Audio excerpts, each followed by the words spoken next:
اعوذ باللہ من الشیطان الرجیم پناہ مانگتا ہوں میں اللہ کی شیطان مردود سے۔ بسم اللہ الرحمن الرحیم شروع اللہ کا نام لے کر جو بڑا مہربان نہایت رحم والا ہے۔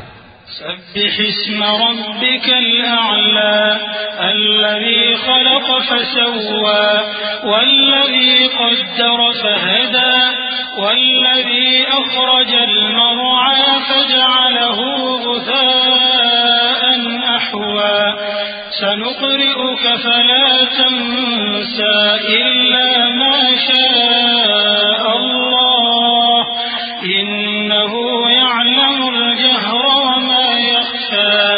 اے پیغمبر صلی اللہ علیہ وآلہ وسلم، اپنے پروردگار عالیشان کے نام کی تسبیح کرو، جس نے انسان کو بنایا، پھر اس کے اعضاء کو درست کیا، اور جس نے اس کا اندازہ ٹھہرایا، پھر اس کو رستہ بتایا، اور جس نے چارہ اگایا، پھر اس کو سیاہ رنگ کا کوڑا کر دیا۔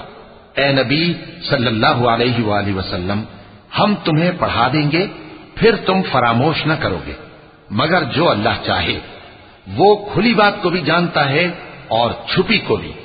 وَنُيَسِّرُكَ لِلْيُسْرَى فَذَكِّرْ إِن نَّفَعَتِ الذِّكْرَى سَيَذَّكَّرُ مَن يَخْشَىٰ وَيَتَجَنَّبُهَا الْأَشْقَى الَّذِي يَصْلَى النَّارَ الْكُبْرَىٰ ثُمَّ لَا يَمُوتُ فِيهَا وَلَا يَحْيَىٰ قَدْ أَفْلَحَ مَن تَزَكَّىٰ وَذَكَرَ اسْمَ رَبِّهِ فَصَلَّىٰ بَلْ تُؤْثِرُونَ الْحَيَاةَ الدُّنْيَا وَالْآخِرَةُ خَيْرٌ وَأَبْقَىٰ إِنَّ هَٰذَا لَفِي الصُّحُفِ الْأُولَىٰ صُحُفِ إِبْرَاهِيمَ وَمُوسَىٰ۔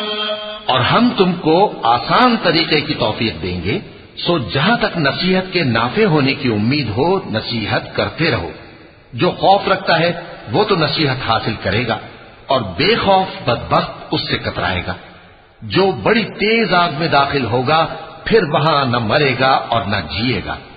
بے شک وہ مراد کو پہنچ گیا جو پاک ہوا اور اپنے پروردگار کا نام لیتا رہا اور نماز پڑھتا رہا۔ بات یہ ہے کہ تم لوگ تو دنیا کی زندگی کو ترجیح دیتے ہو، حالانکہ آخرت بہت بہتر اور ہمیشہ باقی رہنے والی ہے۔ یہی بات پہلے صحیفوں میں بھی درج ہے، یعنی ابراہیم اور موسیٰ کے صحیفوں میں۔